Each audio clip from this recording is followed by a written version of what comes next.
പ്രതിസന്ധി ഘട്ടങ്ങൾ ഉണ്ടാകുമ്പോൾ അതിനെയെല്ലാം തരണം ചെയ്ത് ജീവിതത്തിൽ മുന്നേറുന്നവരുണ്ട്. ആ കൂട്ടത്തിൽ മുൻപിലുണ്ട് നടി വരദ. വർഷങ്ങളായി മിനിസ്ക്രീൻ പ്രേക്ഷകർക്ക് ഏറെ പ്രിയങ്കരിയായ താരമാണ് വരദ. വില്ലത്തി വേഷങ്ങളിലാണ് ഇപ്പോൾ വരദ തിളങ്ങി നിൽക്കുന്നത്. അമല എന്ന സീരിയലിൽ മുട്ടിട്ട പ്രണയം വിവാഹത്തിലെത്തിയെങ്കിലും അടുത്തിടെ വരദ വിവാഹമോചനം നേടിയിരുന്നു. സിംഗിൾ മദറായി ജീവിതം കൂടുതൽ ആസ്വദിക്കുകയാണ് താരം ഇപ്പോൾ. മകനൊപ്പം ജീവിതം കൂടുതൽ കളറാക്കുകയാണ് നടി. അവതാരക കൂടിയായി തിളങ്ങുന്ന വരദയുടെ തുടക്കം ബിഗ് സ്ക്രീനിലൂടെയാണ്. ഇന്ന് സീരിയൽ താരമായ വരദ മിനിസ്ക്രീനിൽ ഏറെ സജീവമാണ്. 2006 വാസ്തവമെന്ന മലയാള സിനിമയിൽ ചെറിയ വേഷത്തിലൂടെ അഭിനയത്തിലേക്കെത്തിയ വരദ 2008 സുൽത്താൻ എന്ന മലയാള സിനിമയിൽ നായികയായി അഭിനയിച്ചു.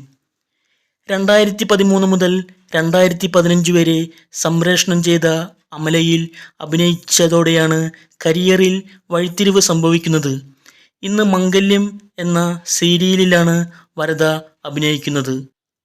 അടുത്തിടെയായി അഭിനയത്തിനൊപ്പം തന്നെ യാത്രകൾക്ക് വേണ്ടിയും അമല സമയം കണ്ടെത്തുന്നുണ്ട്. പ്രണയമാണ് വരദയ്ക്കിന്ന് യാത്രകളോട്. സിംഗിൾ മദറായതോടെ വരദ ആളാകെ മാറി.